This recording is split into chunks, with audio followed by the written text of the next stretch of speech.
Ma'am? Me. Yes, please.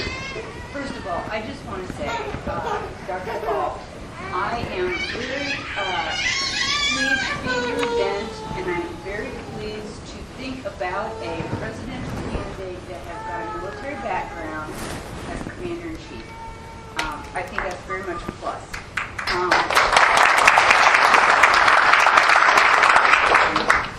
I personally work for the Veterans Administration. I think it's a worthwhile organization. But I do think that there's a lot of duplication in services at the VA, that there's a ton of money that could be saved in the Veterans Administration.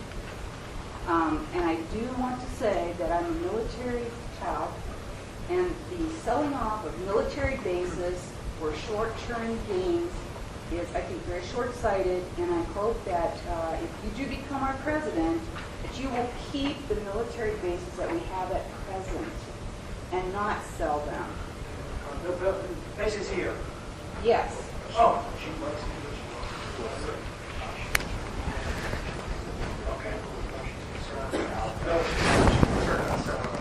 Right, right. It's a good question, because I think it was in the 90s that they had this commission which was set up outside the Congress, and they were supposed to pick and choose on closing down all the military bases.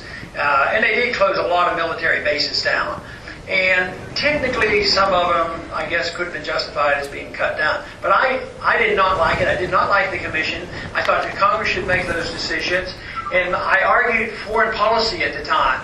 I said, yes, you're closing down bases in this country and building bases in places like Saudi Arabia, which elicited the hatred toward us because we were invading all these countries. So I would say that there's no need, especially if I'm going to bring all those troops home, I'll probably want to activate those bases, because there'll have to be a place to put the people that are coming back.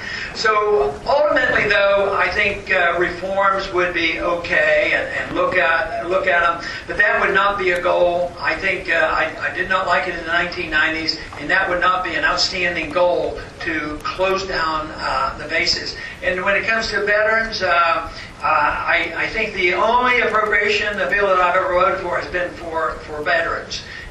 Because I think this is so sad what's going on right now. The care that they get, both as a physician and as a congressman, it's really tough getting the care for the veterans that struggle. First, it was the Agent Orange being declared a real illness, and Persian Gulf War syndrome. And now, just think of what we have. We have the many coming back that are amputees and head injuries, post-traumatic stress syndromes. And it's not, we lost 6,000. But we have 40,000 severe injury, but hundreds of thousands who are begging and pleading for help. And right now, this is a statistic that I have trouble believing is true, but they're claiming now that we're having more suicide deaths than we are on combat death. So there's something drastically wrong, and we put too many of our military personnel in the way of danger, and this is what results. But I believe that is a consequence of a deeply flawed foreign policy, and I would like to change that foreign policy so we wouldn't have such a burden.